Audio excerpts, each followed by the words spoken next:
Hey there, I'm Mangin, designer and host of The Weekender. We're taking a look at past projects from The Weekender and going a little bit further to give you all the inspiration and know-how to try these projects in your own home. Today, we're chatting DIY range hoods. In the classic sophistication on a budget episode, we DIY'd a custom range hood that added major style to the kitchen. It was a huge improvement over the microwave situation the homeowner had going on before. And don't worry, she still has a microwave, but she wanted to switch to a countertop version and relocate it somewhere else, so don't hate. Now let's chat about range hoods. They serve a functional purpose, venting heat away from your stove, but they can also contribute to the style of your kitchen.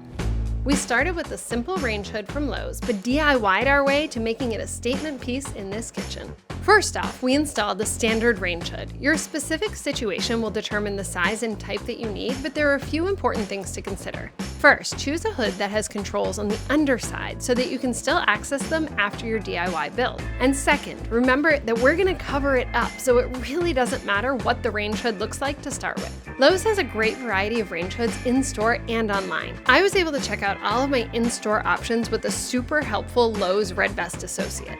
They helped me think through the best option for this kitchen setup.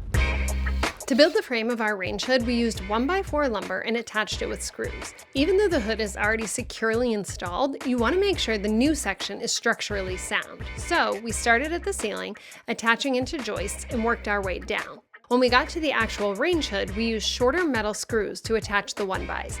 Essentially, we built a rectangular box around the store-bought hood. We went with the rectangular shape because the clean lines gave a contemporary feel to the kitchen.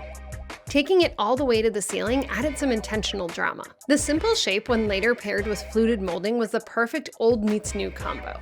You can get creative with the shape you choose. Rectangles, squares, arch, tapered. The best part of any DIY is customizing it to fit your space just right.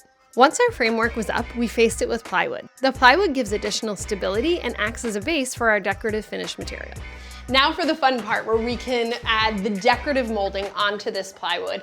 I picked up this molding at Lowe's and I totally took a style nod from the original amazing fluted molding that is in this kitchen already. They just don't make homes like this anymore. There were so many other options that would have given the hood a totally different style. Wainscoting or paneling would have given a similar classic feel.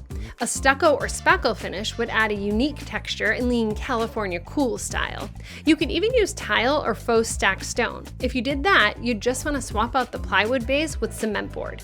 Really, this is where you can get super creative. Think texture, color, pattern. The sky's the limit. Once the entire piece was built, we finished ours off by adding a bit of crown molding at the top and painting it the same color as the cabinetry. This really finished it off and gave it that custom built-in look. With a little creativity and supplies from Lowe's, you can create a custom range hood that perfectly fits your space. I hope you're inspired to give it a try in your own home. If you have any questions, drop a comment below. And if you haven't seen this full episode, be sure to check it out. It is an amazing transformation. Before you go, hit that subscribe button. You don't want to miss a single thing on the Lowe's YouTube channel. Thanks, guys.